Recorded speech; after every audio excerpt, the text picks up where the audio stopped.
दोस्तों, आज हम नियोनेटल जॉन्डिस के बारे में बात करेंगे, यानी शिशुओं में होने वाले पीलिया के बारे में।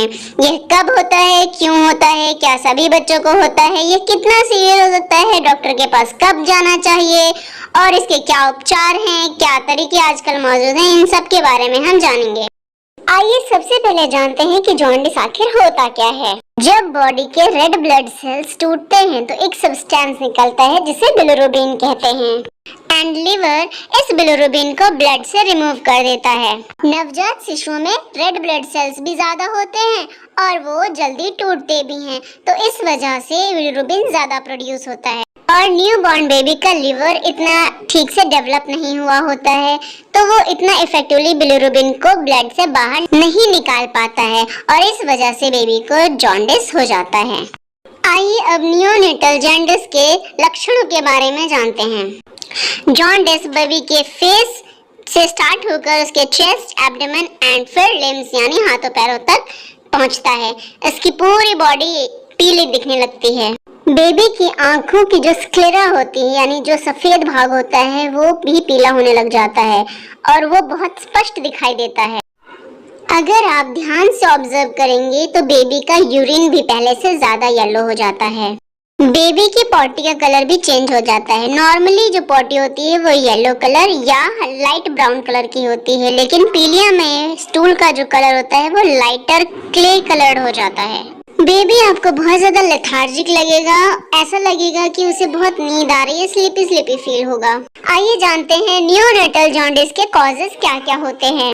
नियोनेटल जॉन्डिस का एक कारण प्रीमेच्योर बर्थ भी होता है।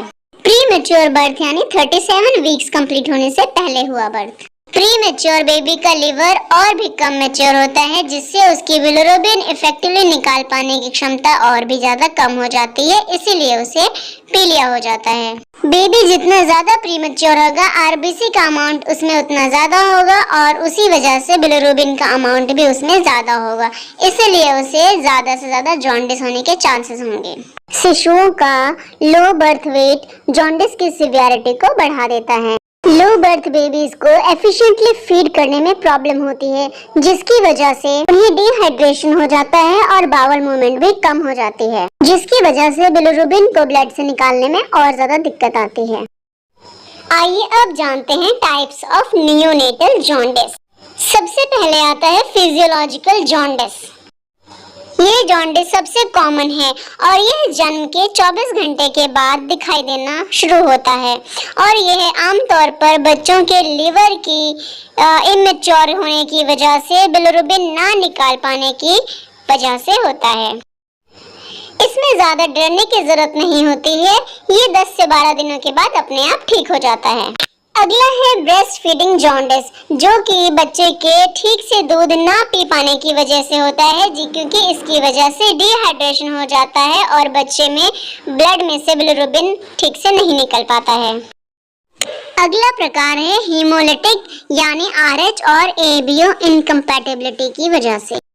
आरएच इनकम्पैटिबिलिटी में बेबी और मदर का आरएच डिफरेंट होता है एंड एबीओ इनकम्पैटिबिलिटी का मतलब होता है मदर का ब्लड ग्रुप या तो ए है या बी है एंड बेबी का ओ पॉजिटिव है। दोनों ही कंडीशंस में रेड ब्लड सेल्स बहुत तेजी से टूटने लगते हैं, जिससे कि ब्लड में बिलिरुबिन की मात्रा बढ़ जाती है। आइए अब जानते हैं नियोनेटल जॉन्डिस के ट्रीटमेंट के बारे में। जॉन्डिस का ट्रीटमेंट उसकी सिवियरिटी एंड उसकी कॉज पर डिपेंड करता है। आजकल जॉन्डिस मेजर करने के लिए बहुत ही अच्छे इंस्ट्रूमेंट आ गए हैं, जिसे बेबी के हेड पर टच कराते ही हमें पता चल जाता है कि बेबी का जॉन्डिस लेवल कितना है। अगर ये लेवल 15 से ज्यादा होता है तो डॉक्टर फोटोथेरेपी सजेस्ट करते हैं, लेकिन अगर जॉन्डिस लेवल 15 से कम है तो डरने की जरूरत नहीं होती है। उसके लिए डॉक्टर बेबी को मॉर्निंग के टाइम पे 10 से 15 मिनट सन बाथ कराने को कहते हैं। 15 से ज्यादा होने पर डॉक्टर बेबी को फोटोथेरेपी देते हैं और 2-3 दिन में बेबी का पीलिया एकदम ठीक हो जाता है।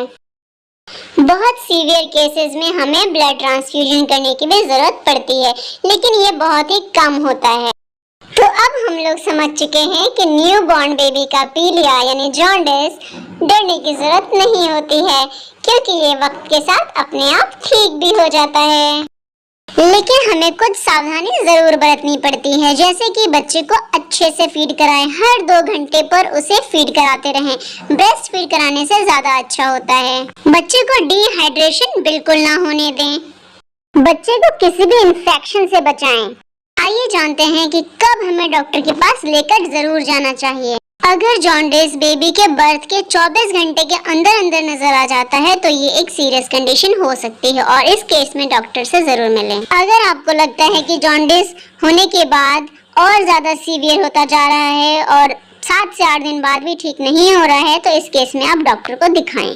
अगर आपको बेबी में कोई इलनेस के सिम्टम्स दिखते हैं, जैसे कि lethargy, poor feeding, vomiting and high fever, इस केस में आप डॉक्टर से जरूर मिलें। इस वीडियो में बस इतना ही। आप मुझे जरूर बताएं कि आपको ये वीडियो कैसी लगी है, और अगर अच्छी लगी है तो इसे शेयर करें, लाइक करें एंड चैनल को सब्सक्राइब करें। Thank you.